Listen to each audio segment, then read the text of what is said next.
Firefighter waits. Moves to top of staircase. Firefighters Evans and Jones have also entered the building to search for casualties and approach from other side. Fletcher. You found anyone? Evans gestures negative. Jones has handheld thermal imaging camera, tracks around and starts gesturing urgently down the stairs. Jones. There's someone down there, near the bottom. Fletcher. Alpha 1 to BAECO. Casualty identified at base of stairs. Could be the other kid, going down. Alpha Team 1 descend. Hall flooring is on fire and blaze is far advanced in all directions. They lift the casualty and retrace their steps up to the first floor, where they pass him to Alpha Team 2, who carry him to the ladder. Sudden sounds of explosion and structural collapse as fire breaks through to upper story. Shouts and alarm on radio. Flames now visible at bedroom door. Waits. Shit! Backdraft! Backdraft!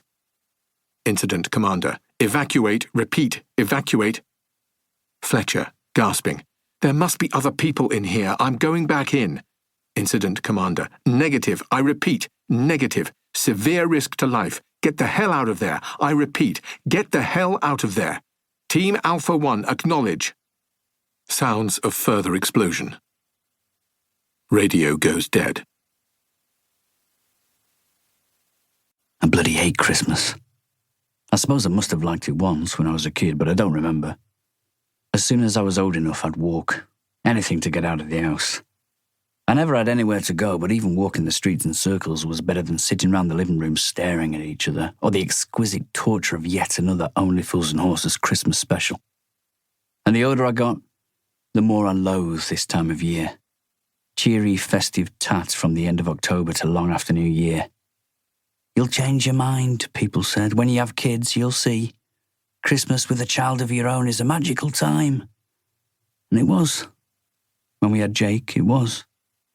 I remember him making the most amazing paper decorations, all on his own. Reindeer and snowmen and polar bears in cutouts and careful, intricate silhouettes. And we had holly and oranges in the toes of knitted stockings, and little white lights strung across the garden. I remember it actually snowed one year, and he sat there at his bedroom window completely entranced as huge flakes swirled softly down, barely heavy enough to fall. So yes, it was magical. But what happens when you've lost the child who made it so? What then? People never talk to you about that. They don't tell you how to cope with the Christmas that comes after, or the next, or the one after that. There's work, of course, at least there is for me, though Christmas is a crap time of year to be a police officer. Just about every crime you can think of goes up. Theft, domestic violence, public disorder. Mostly low-level stuff, but the amount of bloody admin it creates is still the same. People have too much to drink, too much time on their hands, and so much 24-hour proximity to people they're supposed to love, they found out that actually they don't. And what with that and everyone wanting to take leave, we're always short-staffed. Which is a very long way of explaining why I'm standing in a freezing cold kitchen at 5:35 a.m. in the dead zone at the fag end of the holidays, staring out at the dark, listening to the Radio 4 news while I wait for the kettle to boil. There are dirty plates in the sink because I can't be bothered to empty the dishwasher. The bins are overflowing because I missed the change to the collection day and the food caddy has been upended all over the side path, possibly by next door's cat, but more likely by the fox I've spotted in the garden once or twice lately in the early hours. And if you're wondering what I've been doing up at such a godforsaken time, well, you won't have to wonder very long. The radio switches to prayer for the day and I switch it off. I don't do God.